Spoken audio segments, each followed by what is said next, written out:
Mỗi chiếc máy bay bay trên bầu trời ngày hôm nay đều mang trong mình một ngày định mệnh nào đấy. Ngày mà chiếc máy bay cất cánh rời khỏi mặt đất hướng lên với bầu trời. Ngày mà nó tìm được ngôi nhà của mình, một hãng hàng không nào đó. Từ những chiếc giấc mơ bay Boeing 787, hay là những chiếc máy bay tầm xa Boeing 737, hay là chàng trai quốc dân Boeing 737. Ngược dòng lịch sử một chút, hôm nay chúng ta sẽ cùng điểm lại những cột mốc đáng nhớ của những dòng máy bay này đã làm thay đổi lịch sử hàng không thế giới như thế nào nha.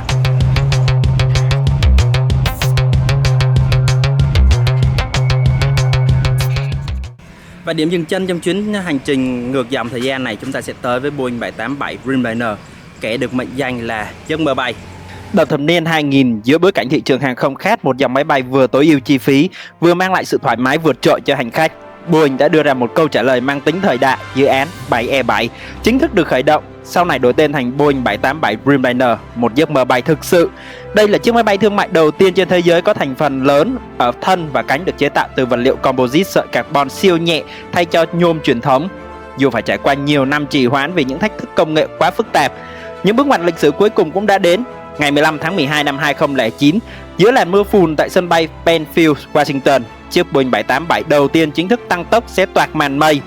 Chuyến bay thử nghiệm kéo dài hơn 3 giờ đồng hồ, hôm đó chứng minh cho cả thế giới thấy rằng tương lai của hàng không đã hoàn toàn thay đổi. Và gần 2 năm sau đó, thì ngày 25 tháng 9 năm 2011, Boeing đã chính thức bàn giao chiếc Boeing 787 thương mại đầu tiên trên thế giới cho hãng hàng không All Nippon Airways của Nhật Bản, mở đầu cho kỷ nguyên thống trị của dòng Boeing 787 Dreamliner trên các chặng bay xuyên lục địa mà chúng ta khám phá ngay sau đây. Và liên quan với Boeing 787 Dreamliner thì chúng ta biết rằng hãng ANA là hãng hàng không đầu tiên nhận chiếc Boeing 787 Dreamliner. Nhưng mà không kém cạnh đấy thì người hàng xóm Japan Airlines thì cũng rất là tự hào khi họ nhận chiếc Boeing 787 đầu tiên lắp động cơ GE. Và đây là một cuộc cạnh tranh rất là khốc liệt và cũng rất là đặc biệt của các hãng hàng không nhận chiếc máy bay đầu tiên Boeing 787 Dreamliner. Sau những thành công vang dội của người hàng xóm All Nippon Airways, xứ sở Hoa Đào lại một lần nữa khẳng định vị thế dẫn đầu trong kỷ nguyên hàng không mới khi đón nhận siêu phẩm tiếp theo từ nhà máy Boeing. Giữ vị thế là hãng hàng không quốc gia với biểu tượng chim hạc huyền thoại, Japan Airlines đã tự niêm yết nên một chương hoàn toàn khác biệt và đầy kiêu hãnh cho giấc mơ bay mang tên Boeing 787 Dreamliner. Mối lương duyên lịch sử này chính thức được đánh dấu vào ngày 25 tháng 3 năm 2012 tại trung tâm bàn giao máy bay Everett, Washington, khi chiếc Boeing 7878 Dreamliner đầu tiên mang số đăng ký GA822G sở hữu cặp động cơ General Electric tiên tiến lăn bánh ra đường băng để chuẩn bị hành trình bay về nước Nhật. Khác biệt hoàn toàn với xu hướng chung của ngành hàng không toàn cầu lúc bấy giờ là cố gắng nhồi nhét đa số tối đa, gọi là hiệu suất lợi nhuận. Japan Airlines đã tạo nên một bước đi vô cùng táo bạo và đầy nhân văn, mang tính triết lý Omotenashi, tinh thần hiếu khách và chân thành từ trái tim của người Nhật Bản. Họ quyết định thiết kế lại khoang cabin rộng rãi chưa từng có trên dòng Dreamliner và sơ đồ cấu hình ghế hạng phổ thông chỉ có 242 thay vì cấu hình 333 dày đặc như đa số hãng hàng không khác. Quyết định này giúp mỗi ghế rộng hơn vài cm, mang lại không gian để chân cực kỳ thoải mái dễ chịu cho hành khách, biến chiếc Boeing 787 Dreamliner của Japan Airlines thành một trong những máy bay có khoang phổ thông đáng trải nghiệm nhất trên thế giới đối với các hành trình dài.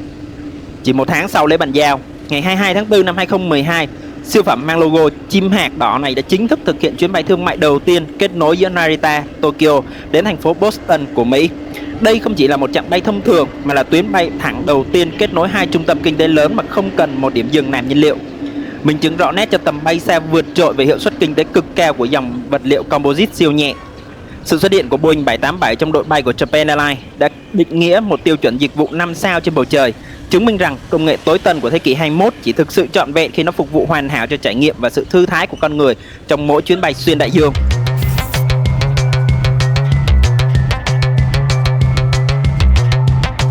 Rời khỏi nước Nhật, chúng ta sẽ tới với hành trình tiếp theo tới xứ sở kim chi, nơi hãng hàng không của họ Korean Air cũng là một trong những cái khách hàng cũng vận hành những dòng máy bay Boeing 787 và rất là nhiều điều thú vị.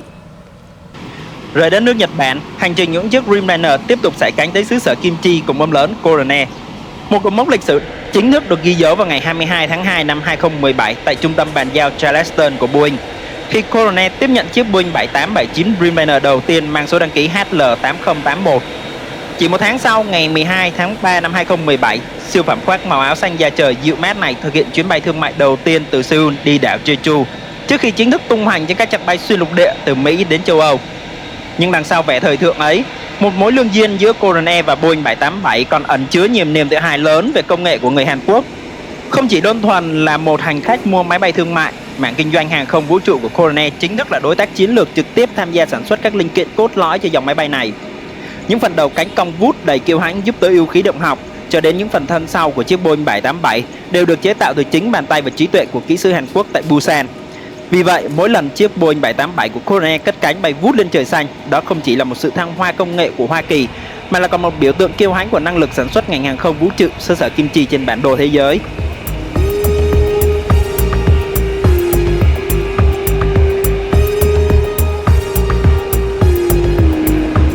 Nếu như thế kỷ 21 thì Boeing 787 Dreamliner là một cái đỉnh cao công nghệ, thì chúng ta quay ngược lại những năm 1990, nơi một gã khổng lồ khác của Boeing đã thiết kế lại, tái định nghĩa lại một cái máy bay tầm xa sử dụng 2 động cơ. Những ngày xưa đó thì sử dụng 4 động cơ mới là sử dụng cho những chuyến bay tầm xa. Nhưng mà Boeing đã thiết kế lại một cái dòng máy bay rất là quái vật. Được phát triển như một biến thể kéo dài đầy tham vọng của nhà Boeing, dòng máy bay Boeing 777-300 ra đời chiều dài thân kỷ lục lúc bấy giờ là 74 m, mang sứ mệnh lịch sử là thay đổi các dòng máy bay 4 động cơ tốn kém và cũ kỹ. Vào ngày 16 tháng 10 năm 1997 tại Washington, chiếc Boeing 777-300 nguyên mẫu đầu tiên chính thức tăng tốc trên đường băng và cất cánh bay vút lên bầu trời, thực hiện chuyến bay thử nghiệm lịch sử kéo dài 4 giờ đồng hồ. Sự xuất hiện thành công của quái kiệt 2 động cơ này đã ngay lập tức tái định nghĩa lại luật chơi của ngành hàng không toàn cầu về sự hiệu suất khai thác. Và chỉ sau vài tháng mốc son ấy, ngày 21 tháng 5 năm 1998, chiếc Boeing 777-300 thương mại đầu tiên trên thế giới đã được chính thức bàn giao cho hãng hàng không Cathay Pacific, mở ra kỷ nguyên thống trị hoàn toàn của dòng thân rộng đường dài trên các tuyến bay trục bận rộn nhất, kết nối các trung tâm hành chính lớn nhất trên thế giới. 777-300 đang được rất chú ý của những cái thập niên đấy, và hãng hàng không Cathay Pacific là hãng hàng không đầu tiên nhận những dòng máy bay Boeing 777-300. Và đây là những dòng máy bay cổ điển thôi, nhưng mà đây cũng là tạo ra một bước ngoặt rất là phát triển sau này. Ngày 21 tháng 5 năm 1998 đã chính thức đi vào lịch sử hàng không thế giới khi hãng hàng không quốc gia Hồng Kông Cathay Pacific trở thành khách hàng mở màn tiếp nhận chiếc Boeing 777-300 thương mại đầu tiên mang số đăng ký BHNE. Sự kiện này diễn ra trong một thời điểm vô cùng nhạy cảm mang tính bước ngoặt, khi chỉ chưa đầy 2 tháng sau đó, sân bay khai thác huyền thoại và nghẹt thở giữa lòng thành phố bị đóng cửa, nhường chỗ cho sân bay quốc tế Cheklavkov mới khánh thành. Bước chuyển giao thế hệ máy bay này khi mới về Cathay Pacific đã phải đối mặt với không ít khó khăn thử thách. Việc vận hành một gã khổng lồ 2 động cơ có chiều dài thân lên tới 74 m trên các tuyến đường bay trục ngắn nhưng cực kỳ bận rộn tại châu Á, đòi hỏi quy trình mặt đất bảo dưỡng phải thay đổi hoàn toàn. Thêm vào đó, cuộc khủng hoảng tài chính châu Á năm 1997-1998 đang càn quét mạnh mẽ khiến lượng hành khách sụt giảm nghiêm trọng, đặt áp lực khổng lồ lên bài toán lấp đầy khoang ghế của dòng máy bay thân rộng mới này. Thế nhưng, vượt qua những dông báo ban đầu, Boeing 777-300 nhanh chóng chứng minh bản lĩnh, một con ngỗng đẻ trứng vàng cho Cathay Pacific. Với khả năng chuyên chở 393 hành khách trong cấu hình 2 hạng ghế, dòng máy bay này trở thành thứ vũ khí tối thượng giúp hãng giải quyết nhiều bài toán quá tải tại các sân bay lớn như Tokyo, Narita, sân bay Đài Loan hay là sân bay Seoul tại Incheon. Sự hiệu quả vượt trội về mặt chi phí của 2 động cơ phản lực so với các dòng 4 động cơ cũ kỹ đã giúp Cathay Pacific tối ưu hóa lợi nhuận một cách kinh ngạc trên chặng bay. Thành công vang dội của phiên bản Classic này tại Hồng Kông chính là bệ phóng vững chắc đặt nền móng cho 20 năm sau ấy. Cathay Pacific tiếp tục trở thành một trong những khách hàng trung thành vận hành dòng 777-300ER lớn nhất trên thế giới, biến những chuyến bay kết nối giữa các trung tâm tài chính toàn cầu, biểu tượng của sự đẳng cấp và hiệu suất đỉnh cao. Biến thể Boeing 777-300 là một trong những cái biến thể rất là khủng khiếp, nhưng mà Boeing không muốn dừng lại ở đó. Họ cần tạo ra một cỗ máy mạnh hơn, bay xa hơn, chở nhiều hơn và chở nặng hơn nữa để bay qua xuyên lục địa, bay xuyên qua các đại dương. Là một bước chuyển mình rất là cực kỳ vĩ đại, và ER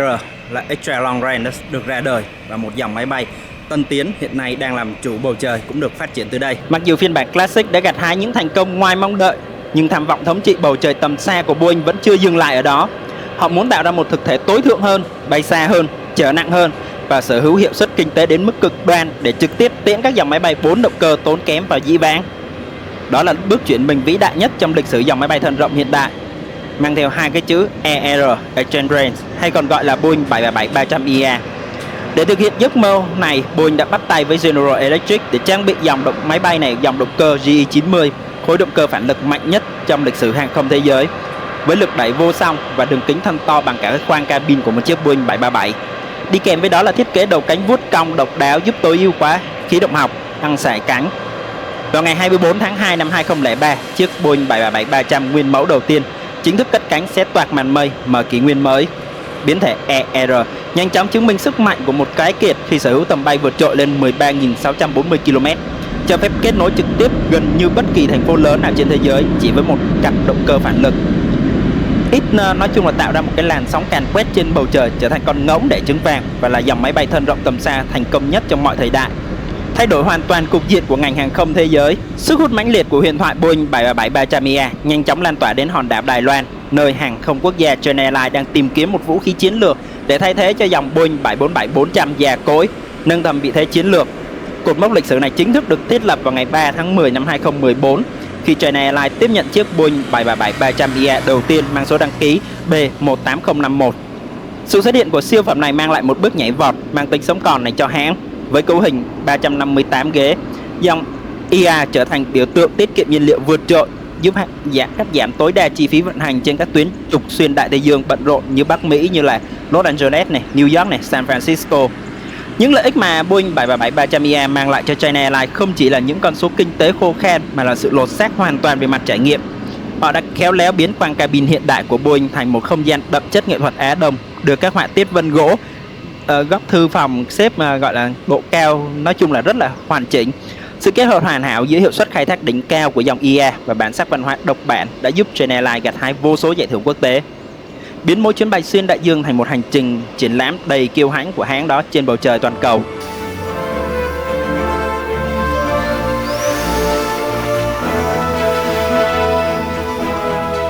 Từ những giấc mơ công nghệ của thế kỷ 21 hay là những gã khổng lồ bay xuyên đại dương Boeing 737-300ER, nhà Boeing còn có một cái biến thể khác, đó là Boeing 737, dòng máy bay mà xuất hiện gần như ở tất cả mọi sân bay trên thế giới. Sau khi chiêm ngưỡng những gã khổng lồ thân rộng thống trị đại dương, hành trình chúng ta sẽ quay ngược kim đồng hồ về lại quá khứ để tìm hiểu về một huyền thoại khác, nhỏ bé hơn nhưng lại dòng máy bay phản lực thương mại bán chạy bậc nhất lịch sử hàng không thế giới. Đó chính là Boeing 737. Câu chuyện bắt đầu vào thập niên 1960 khi thị trường hàng không nội địa bùng nổ và các hãng hàng không bắt đầu có cần một cái máy bay thân hẹp, hai động cơ để tối ưu các chặng bay ngắn và trung bình. Lúc bấy giờ các đối thủ cạnh tranh đã đi trước một bước, nhưng Boeing không hề vội vã. Họ quyết định tạo ra một cuộc cách mạng bằng cách thay đổi hoàn toàn tư duy thiết kế. Thay vì đặt động cơ ở phần đuôi máy bay như xu hướng thời đó, các kỹ sư Boeing đã táo bạo treo cặp động cơ thon dài ngay dưới cánh chính.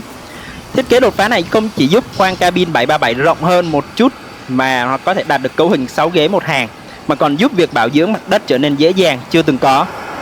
Vào ngày 9 tháng 4 năm 1967 tại Seattle, chiếc Boeing 737-100 nguyên mẫu đầu tiên chính thức cất cánh, bay vút lên bầu trời, mở màn cho một kỷ nguyên huy hoàng. Ít ai ngờ rằng dáng bay nhỏ nhắn ngày hôm đó là một sự khởi đầu cho một đế chế vĩ đại hơn mười mấy năm, và hàng nghìn chiếc máy bay được xuất xưởng trong một thập kỷ sau đó, trở thành xương sống không thể thay thế của ngành hàng không toàn cầu. Sức sống bền bỉ và tính hiệu quả cao của dòng máy bay quốc dân này nhanh chóng lọt vào mắt xanh của một hãng không non trẻ của Trung Quốc vào năm 1980, đó chính là Siemens Air. Hãng không đến từ Hạ Môn. Ngay từ những ngày thành lập 1984, Siemens Air đã đưa ra một quyết định mang tính chiến lược, bám đuổi xuyên suốt hơn 30 năm lịch sử của hãng, chọn Boeing 737 làm dòng máy bay chủ lực duy nhất cho toàn bộ đội bay thân hẹp của mình. Việc sở hữu một đội bay thuần Boeing 737 đã mang lại những lợi ích kinh tế vận hành khổng lồ cho Siemens Air. Nó giúp hãng tối ưu hóa hoàn toàn chi phí bảo dưỡng,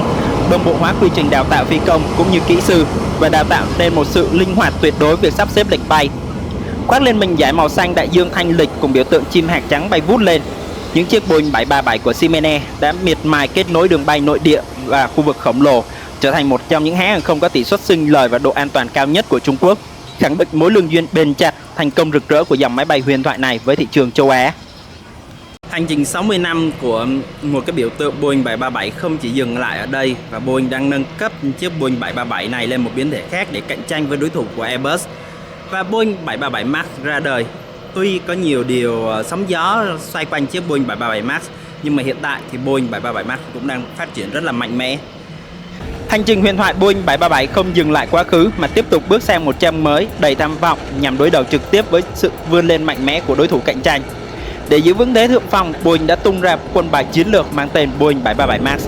Đây là một thế hệ thứ tư được lột xác toàn diện khi trang bị dòng động cơ CFM LEAP 1B với phần răng cưa ở phần đặc trưng giúp giảm tiếng ồn, kết hợp cùng cặp vây cánh đôi giúp tiết kiệm nhiên liệu tới 14%.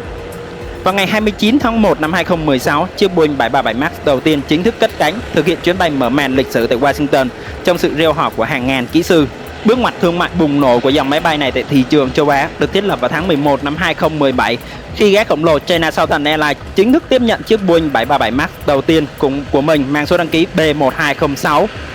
Khoác lên mình màu áo trắng muối với cùng lụa xanh và bông hoa gạo đỏ kiêu hãnh ở phần đuôi đứng, siêu phẩm này ngay lập tức trở thành mũi nhọn chiến lược giúp tối ưu hóa các hành trình vận hành mạng lưới đường bay nội địa và khu vực khổng lồ.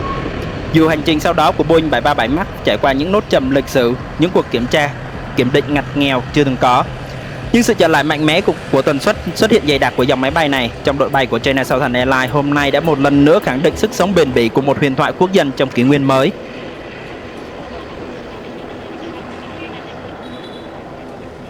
Những giấc mơ bay Boeing 787 hay là những quái kiệt đường dài Boeing 777 hay là những sự ra đời rất là chông chênh của Boeing 737 MAX. Nhưng mà mỗi chuyến bay đều mở lại một lịch sử, mỗi lễ bàn giao khoác lên mình màu áo của các hãng hàng không đều là những viên gạch vĩ đại xây dựng nên kỷ nguyên hàng không hiện đại ngày nay.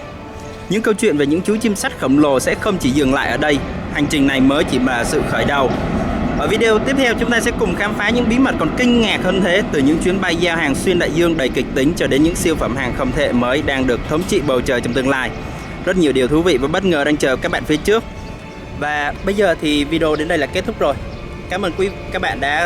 đã xem và theo dõi. Mọi góp ý mọi người nhớ để lại dưới phần bình luận cho mình biết với nha. Còn bây giờ xin chào và hẹn gặp lại.